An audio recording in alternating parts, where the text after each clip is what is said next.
1945年日本投降，香港重光，當時市面一片荒涼，商業從業員收入微薄，物價卻高企，生活極為艱難。加上百貨業員工較為分散，遇上勞資糾紛，往往毫無依靠，為求自保與改善處境，廣大從業員強烈要求團結。於是，為咗公有權益嘅香港百貨商業僱員總會便因而誕生。Hello， 我想入會啊！好啊！呢位靚生想入會，麻煩你幫我搞搞佢。好的。靚生，我係女仔嚟嘅喎。哦，靚生咧係我哋70、80年代咧百貨業嘅術語，就代表住靚女咁解。咁你入咗會咧，都可以同我哋唔同嘅前輩啦去了解一下嘅喎。哦。我哋工會咧就1946年成立嘅，當時嘅名叫做職員互助社，收尾改名叫做港九百貨商業僱員職工會。咁嗰陣時咧就習慣稱我哋工會叫做百職工會。之後咧到1989年咧，我哋工會因應變化咧就改為而家嘅名叫做香港百貨商業僱員總會。到2006年咧，因應市場變化，咁我哋成立咗2間屬會嘅，一間叫做零售及批發從業員協會，另外一間叫做電器及影音業從業協會。百貨呢個行業啦，對香港嚟講其實係一個幾重要嘅一個行業，因為佢嘅受僱人數都唔少嘅，高峰期都超過26萬人啦。咁但係近年其實就整個行業嚟講嘅挑戰都比較大。喺疫情之前，我哋嘅旅客啊，或者我哋本地嘅消費力其實都相對高。咁喺疫情過後啦，咁可能係網絡上面嘅網購嘅發展比我哋想象中迅速啦。咁咧，而家成個零售行業咧，主要受到嗰個網絡化網購嘅影響，咁應該成個行業咧都會向住網絡化轉型。因為而家總體嚟講咧，零售業嗰啲員工咧收入都偏低嘅，好多時啲前線員工都靠佣金收入嘅。咁因為近年疫情之後咧，加上遊客又少啊，咁啲佣金咧好難保證嘅。咁呢方面其實我哋都同業界又好，同我哋從業員都好，都諗咗好多方法，亦都去做咗好多嘅工作。第一就同我哋自己工聯嘅總會啦，又或者同勞工處有一啲合作，包括招聘嘅簡介啦，我哋一啲嘅活動啦，希望能夠幫到我哋嘅從業員去揾工啦。咁另外我哋亦都就一啲嘅社會政策上面，其實都做咗一啲嘅行業嘅調查啊，希望將呢啲意見俾翻我哋政府，包括早2年好似我哋嘅夜經濟啦，我哋呢個大灣區嘅1000多行啦，我哋呢方面嘅政策上面，其實我哋都同我哋嘅業界都做一啲嘅緊密嘅溝通。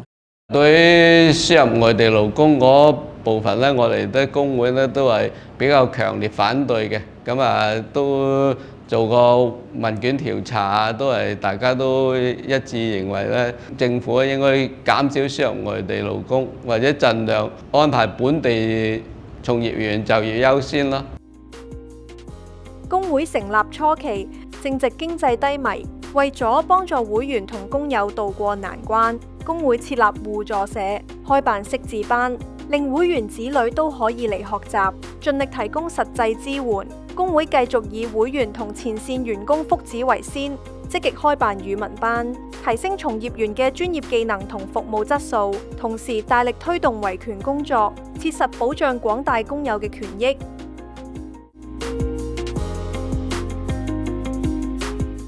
咁1997年咧9月咧，日本八佰伴總公司咧就結束，咁影響到1997年11月咧，就香港八佰伴咧就全線結業。嗰陣頭咧就八佰伴咧有10間分店嘅，咁員工咧有2700人。咁喺收到日本八佰伴公司結業嘅時候咧，我哋已經準備㗎啦，咁組織咗應急小組，因為佢係八佰伴係結業嘅，所以佢就會通過破產基金嚟賠償嘅。咁啊，一般程序咧，咁破產基金咧需要6至10個星期。咁我哋應急小組咧喺一收到結業通知之後咧，我哋即刻就組織人去到88伴佢個分店，咁啊將員工咧就一齊組織到當時嘅喺土瓜灣嘅工人俱樂部9樓，咁啊開員工大會嘅。我哋一齊努力咧，就當時爭取到咧喺4個星期，就喺聖誕節之前咧，咁啊所有員工咧收到破欠基金嘅賠償㗎啦。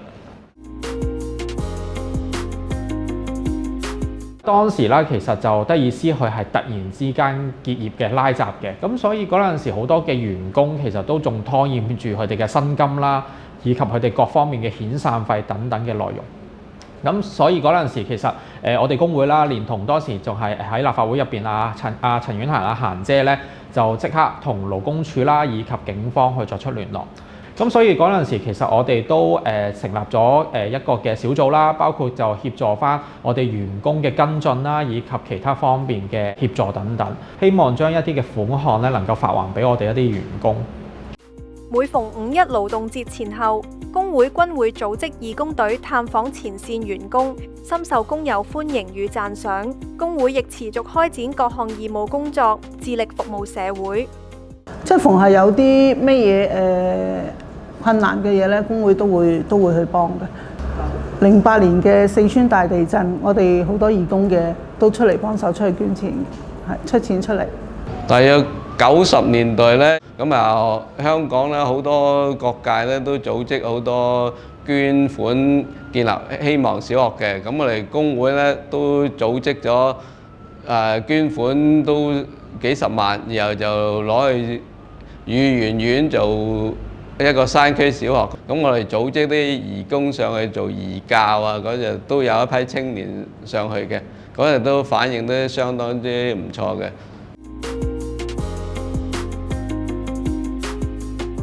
前輩對我哋影響當然好大啦，嗰陣度基本上認識啲前輩咧，好多時都係全心全力嚟工會做嘢。咁首先就好感謝我哋各位前輩，其實一直以嚟喺工會嘅工作同埋累積出嚟嘅成績嘅。咁我作為後輩啦，咁我自己都希望能夠繼續令我哋嘅工會喺行業嘅影響力能夠繼續擴大。亦都希望能夠以工會嘅身份啦，繼續去協助我哋每一位嘅行業嘅從業員咯。我覺得工會咧對於呢個薪火相傳係好重要。前輩點樣愛護啲後輩，後輩點樣去接呢個棒，絕對係好重要。呢個工會係真係為我哋工人為好多人嘅。香港百貨商業僱員總會80週年快樂！